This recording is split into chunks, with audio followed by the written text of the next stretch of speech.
Après The Marvels, heureusement que Loki est là pour redresser la barre. There's something you have to see. Bonjour à tous, j'espère que vous allez bien en ce début de week-end. On se retrouve pour parler de Loki, la saison 2 du certainement meilleur show du MCU sur Disney+. On le sait, c'est vrai que Marvel en ce moment ça va pas très fort. On a déjà parlé de The Marvels cette semaine sur la chaîne, c'était pas dingue. On passe désormais à Loki, qu'est-ce que ça donne? On en parle. Loki saison 2 est disponible sur Disney+, et composé de 6 épisodes. Après les événements catastrophiques déclenchés à la fin de la première saison, le frère de Thor va continuer de travailler pour le TVA, et cela pour tenter de déjouer la nouvelle guerre multiverselle qui s'opère. Et comme beaucoup d'entre vous, je pense même comme quasiment tout le monde, si on parle vraiment d'un point de vue objectif, on sera certainement d'accord pour se dire que la saison 1 de Loki, c'était la meilleure saison qu'on a eue sur Disney+, à propos d'une nouvelle série sur la plateforme. C'était ce qu'il y avait de plus mature en termes de qualité de travail, en termes de tonalité aussi. Alors personnellement, c'est pas non plus ma série préférée sur Disney+, Marvel Disney+. D'un point de vue subjectif, je me suis plus éclaté à mater WandaVision, Falcon et le Soldat de l'hiver, même si, voilà, encore une fois, Loki, oui, est la meilleure série. La première saison de Loki, mais mon dieu, mais qu'est-ce qu'on mangeait bien à l'époque, et en plus de ça, on avait quoi? On avait peut-être, oui, c'était la période où on avait Eternals. Les Éternels que j'avais adoré, on était en quoi? On était en 2021, on était après Avengers Endgame, et c'est vrai on avait confiance, finalement, en l'avenir du MCU. Et mon dieu, si on savait qu'on en serait là aujourd'hui, parce que les séries perdent beaucoup en qualité, alors le cinéma j'en parle même pas, et je sais pas si vous avez vu cette semaine, mais il y a plein de projets du MCU qui ont été décalés à 2025, du coup, le seul film du Marvel Cinematic Universe qui est prévu pour 2024, ce sera tout simplement Deadpool 3, c'est quand même très maigre, quand on se rappelle, oui, que généralement, Marvel et Disney avaient l'habitude de sortir plusieurs films par an, ça va leur permettre de souffler un peu et de relancer la machine dans le bon sens, parce que là, on est vraiment sur la pente descendante, et du coup, cette saison 2 de Loki, qu'est-ce que j'en ai pensé? Alors, oui, c'est très bien, c'est bien, c'est pas mieux, oui, que la saison 1. Et en accord avec tout ce que j'étais en train de vous dire avant sur l'état global de Marvel, du MCU, je pense que cette saison 2, on va un petit peu trop peut-être l'évaluer à la hausse. Ce que je veux dire, c'est que là, malheureusement, du côté de chez Marvel, on a l'habitude de manger des choses qui sont pas très bonnes. Du coup, là, vu qu'on a quelque chose d'un peu meilleur, on va se dire, oh là là, mais c'est bon, c'est magnifique. Alors que ouais, c'était bien cette saison 2, mais il y a quand même beaucoup de défauts, et en tout cas, ce qui est sûr, c'est que c'était pas meilleur que la première saison. Pour tout vous dire, j'ai même eu très peur, parce qu'au bout de 3-4 épisodes, j'étais encore très peu convaincu. Les 2 derniers épisodes sont cool, on termine sur une bonne note, le final est très bon, on n'a pas besoin, comme dans The Marvels, on en a parlé cette semaine, de rajouter des scènes post-génériques à la fin, de rajouter des scènes post-génériques dans le générique, etc. On essaye juste, tout simplement, de clôturer notre histoire, de clôturer les arcs des personnages, de terminer sur un plan qui sera assez iconique, et ça fait bien moins gamin, moins forceur. Alors, on parlait de scènes post-génériques, il y en a une à la fin du premier épisode, ça pareil, des scènes post-génériques entre des épisodes de série, ça fait tellement forceur. Pour revenir à la fin de la saison, c'était bien de terminer comme ça, c'est même tellement bien qu'on se demande si on va revoir ce personnage de Loki. En tout cas, ce sera visiblement pas dans le cadre d'une saison 3, parce qu'il n'y a pas de plan pour le moment. Voilà, c'est en fait les saisons Marvel, j'ai l'impression qu'on va faire en sorte qu'elles soient à chaque fois en 2 parties, en 2 saisons. Je crois que c'est l'un des scénaristes de Loki qui en a parlé dernièrement, il faut voir finalement ces histoires comme des livres en 2 chapitres. La saison 1, c'est le chapitre 1, la saison 2, c'est le chapitre 2. À vrai dire, je pense qu'il faut pas forcément aller plus loin, parce que là, même pour Loki, bon, rajouter une saison 3, je suis pas sûr qu'on en ait besoin, on a déjà fait certainement le tour de ce qu'on a raconté. C'est une saison qui est très différente de la saison 1, on est moins dans cette espèce de voyage dans le temps, on découvrait plein de choses, on travaille les personnages différemment. Dans la saison 1, on était interpellé par l'existence de doubles, de variants. Là, on va parler de responsabilité, de ce qu'ils souhaitent être et ne pas être, on va bien plus parler des personnages que de voyage. On est bien sûr toujours autant focalisé sur l'univers, sur le concept du temps, les décors sont toujours aussi cool, voilà, c'est travaillé. On a cette ambiance très jaune, marron, même si au niveau de l'univers, on a vraiment l'impression, ça va finalement avec le côté qu'on on ressent moins ce côté voyage. On le ressent parce qu'on se sent plus dans des décors assez cloisonnés.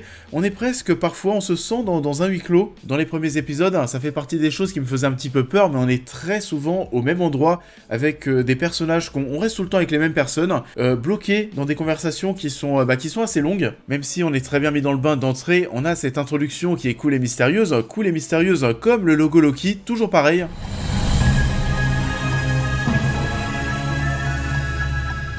Il y a quelques petites touches d'humour qui font un petit peu tâche. Alors attention, on n'est pas sur le Marvel pipi caca. On n'est pas là pour se taper des barres bien sûr, mais justement on est dans une ambiance qui est tellement sérieuse que ces touches d'humour vous font un petit peu grosses et très dispensable. Perso, j'adore le ton sérieux du show. Si tout ce qui pouvait sortir autour du MCU était comme ça, mais ça serait tellement bien. On a vraiment l'impression de voir quelque chose de recherché, de travaillé, que ce soit au niveau de l'univers, des décors, de la photographie, du scénario, des acteurs. On a même un Kiwi Khan, lui qui a été récemment oscarisé, qui revient de plus en plus sur le devant de la scène, et ça pour le coup ça fait plaisir, c'est très stylé. Les effets spéciaux aussi sont bons, il y en a pas des masses, mais quand il y en a, tu vois que c'est bon, que le taf est fait. Et c'est bien meilleur que ce qu'on a vu dans des films qui sont sortis au cinéma dernièrement avec des budgets qui avoisinent les 200 millions de dollars. Après, comme on était en train de le dire, il n'y a pas tant d'effets que ça, on est sur une saison qui se focalise bien plus sur la psychologie de ce petit groupe de personnes. Pas tous, malheureusement, il y a des personnages qui sont vraiment très maltraités. Je pensais à Sylvie, par exemple, qui est tellement plus fade, finalement, que ce qu'on avait vu dans la saison 1. Kang, on en reparlera en partie spoilers, mais il y a pas mal de petits soucis autour de lui, que ce soit autour du personnage comme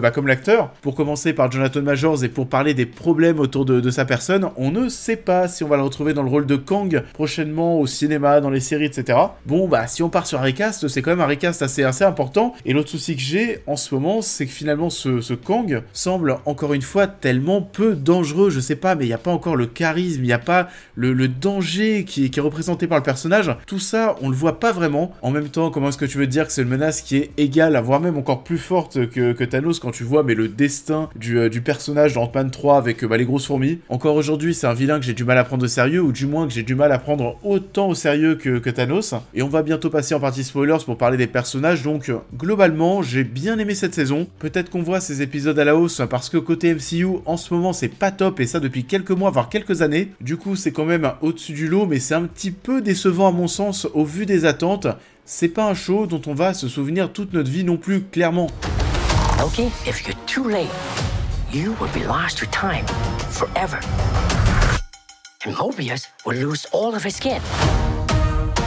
Et ça en est tout pour cette partie sans spoiler. Pour ceux qui vont nous quitter, n'oubliez pas de liker et de partager la vidéo, de vous abonner et de me suivre sur tous les réseaux. D'autres critiques arrivent sur la chaîne. Et on va revenir dans cette partie spoilers sur certains passages et certains personnages marquants. C'est parti, on spoil.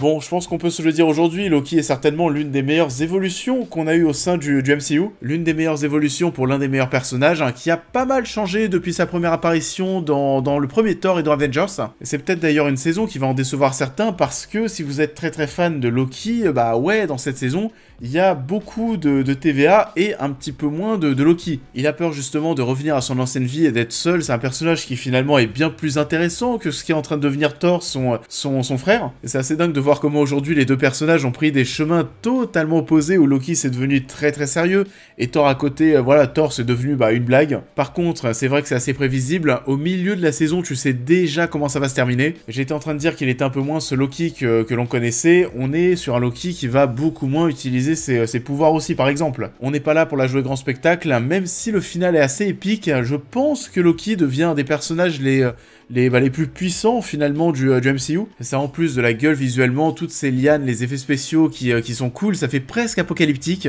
Le personnage d'Owen Wilson, c'est un personnage que j'ai trouvé un peu plus en retrait. On a moins ce duo avec Loki. C'est aussi une personne qui a peur de savoir ce qu'elle est vraiment en dehors du TVA. Ça m'a fait presque un petit peu penser, vous savez, à Severance, où on suit des personnes qui ne connaissent pas leur personne en dehors du travail. On est vraiment bloqué au taf. Il y a aussi des belles déceptions, je sais pas ce que vous en avez pensé, mais Renslayer et Miss Minute en mode manipulatrice, c'était balèque. Ça fait partie des choses que j'aurais même aimé voir disparaître de cette saison 2, que ça n'apparaisse pas. Ça nous aurait permis de gagner du temps, clairement. Et Sylvie, c'est pareil, c'est la déception, et c'est tellement la déception qu'à la fin, pour moi, on est sur un faux dilemme, parce que oui, Loki doit soit la laisser tuer Kang, soit la buter elle. Normalement, ici, on est face à un choix ultra difficile, mais vu comment elle est peu importante dans la saison, vu comment elle est fade, vu comment sa relation avec Loki n'est finalement plus autant développée que ça, bon voilà, finalement vas-y Loki, bute-la, on s'en fout. Ouroboros, j'ai beaucoup aimé Chloé, c'est un personnage qui s'intègre très bien, je trouvais, dans cet univers. On développe beaucoup d'empathie, beaucoup de pitié pour cette personne, la scène où il va lui-même acheter son livre. T'es tout triste pour lui, tu le vois commencer à partir, se casser la gueule, faire tomber tous les livres par terre, et t'es en mode mais il est trop mignon, mais le pauvre. Et je l'ai trouvé attendrissant, c'était cool. Attendrissant, c'est pas forcément le cas du personnage de Jonathan Majors ici. On est sur un personnage qui en fait pas mal des caisses, et c'est là par contre où tu te dis que Jonathan Majors il a vraiment merdé, parce que bordel, on était quand même sur un rôle qui était très important pour lui. En termes d'acting, c'est intéressant, et ça aurait été bien de voir son panel de jeux d'acteurs avec toutes ces différentes versions. Je sais pas si ça se fera, on verra ce qui va lui tomber sur la tête, mais voilà, personnellement, je suis pas forcément rassuré pour lui. En tout cas, ici, comme je le disais, il ne fait toujours pas flipper. J'attends de voir le vrai Kang, la vraie menace. On n'est pas là pour boire des chocolats chauds. The TVA is gone. I think you mean ATV, and no, we got in 2 of them last week. Et ça en est tout pour cette vidéo, j'espère qu'elle vous aura plu comme d'habitude. Je vous invite à la liker, à la partager, à me dire en commentaire ce que vous avez pensé de l'œuvre en question, à vous abonner, à me suivre sur l'intégralité de mes réseaux pour toutes les news et réactions à l'actualité, mais aussi à devenir membre soutien si vous souhaitez soutenir mon travail. Et on va se retrouver très vite sur la chaîne pour cette prochaine critique. Welcome to the Capitol. You look like you shouldn't be here. I shouldn't, but I'm your mentor. A rebel. I am gonna get you out of here. Et on va se retrouver en milieu de semaine prochaine pour parler du nouveau Hunger Games. Pas de très grosses attentes de mon côté, c'est vrai que le film arrive aussi un petit peu sur la pointe des pieds. Je suis assez curieux de voir ce que ça va donner pour le retour de la licence. Je vous souhaite à tous en attendant un excellent week-end et je vous dis à très vite.